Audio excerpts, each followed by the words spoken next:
London, of course. Hamas has been given just 3 or 4 days to decide if it accepts Donald Trump's peace plan. We talked about this yesterday. The president said if Hamas didn't agree, they would face a very sad end.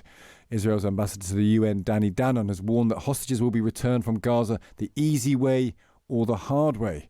Gabrielle Weiniger is the Times correspondent in Tel Aviv. She joins us now. Gabrielle, morning to you. Good morning. I'm very struck by this phrase, the easy way or the hard way, because the problem for Israel is they've not been able to get these hostages back over the last 2 years, despite presumably trying the hard way. What would a new hard way look like? That's right. The new hard way, though, would look like a full military occupation of Gaza. And there is a belief among the government and among the hard right of society that military pressure does yield results and will yield Hamas to either capitulate in negotiations or to free the hostages through military operations. And a few have been freed in military operations, but very, very few. It's just a number rather than the hundreds who have been freed through ceasefire negotiations.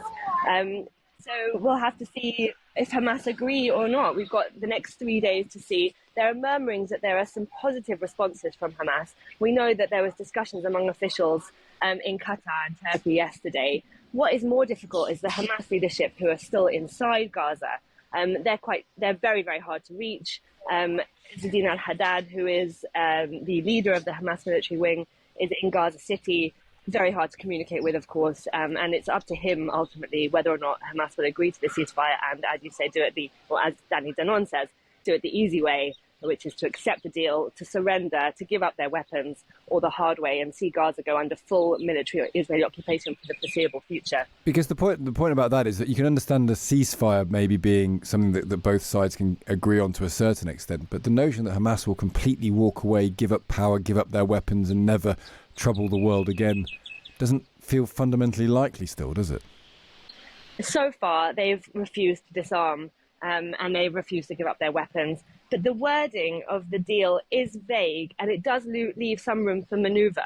It leaves Hamas relatively intact in the way that they can go into exile, as they have done in previous wars, and previous leaders who have been exiled from Gaza go and live in Qatar, continue to run the movement, continue to be an offshoot of the Muslim Brotherhood, or potentially face complete destruction. Of course, you can't destroy an idea, you can't destroy an ideology, which is what Hamas is. But to carry on, hold on tight, and be forced to surrender on the battlefield. And I think it is important to remember to look at Hezbollah.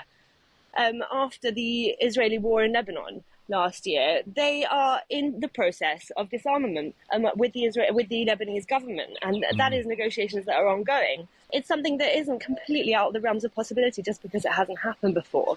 I think the leadership have a tough decision to make. Meanwhile, I suppose the question will be how genuine is Israel in its willingness to withdraw from Gaza and then head at least vaguely towards a Palestinian state. It looked like Netanyahu was saying yesterday there is no path to a two-state solution. He still doesn't support the existence of a Palestinian state, which is a problem really, because if this is to maybe a meaningful peace, at some point the Palestinians are going to have to get something back from Israel.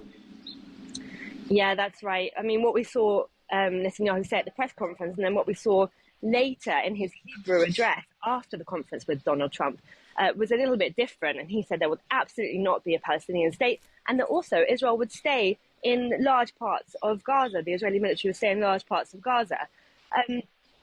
I think that, again, it's because of the broad strokes that this roadmap has painted that Benjamin Netanyahu is trying to kind of walk both sides and say, we can do this deal, but we can also have our security and I can also keep my government. And that might not be possible.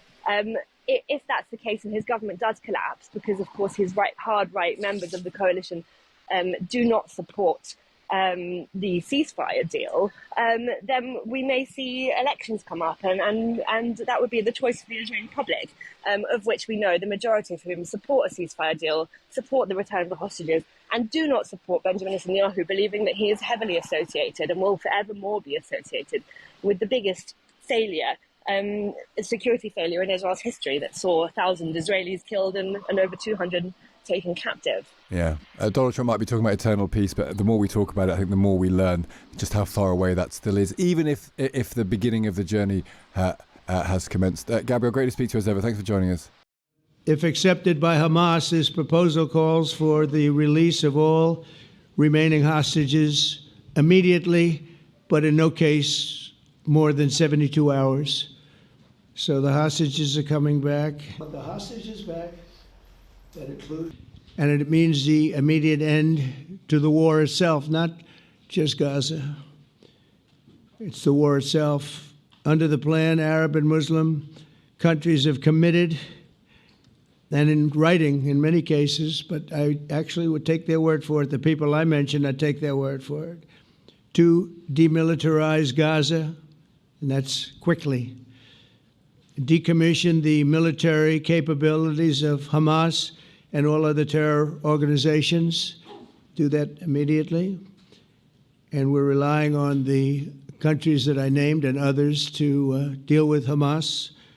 And I'm hearing that Hamas wants to get this done too, and that's a good thing. President Donald J. Trump of the United States, that's what I want to ensure the success of this effort, my plan calls for the creation of a new international oversight body, the Board of Peace, we call it, the Board of Peace, sort of a beautiful name, the Board of Peace, which will be headed, not at my request, believe me, I'm very busy, but we have to make sure this works. The leaders of the Arab world and Israel and everybody involved asked me to do this, so it would be headed by a gentleman known as President Donald J. Trump of the United States. That's what I want, is some extra work to do, but it's so important that I'm willing to do it, and we'll do it right, and we're going to put leaders from other countries on, and leaders that are very distinguished leaders, and we'll have a board, and one of the people that wants to be on the board is the UK former Prime Minister, Tony Blair, good man, very good man, and some others, and they'll be named over the next few days.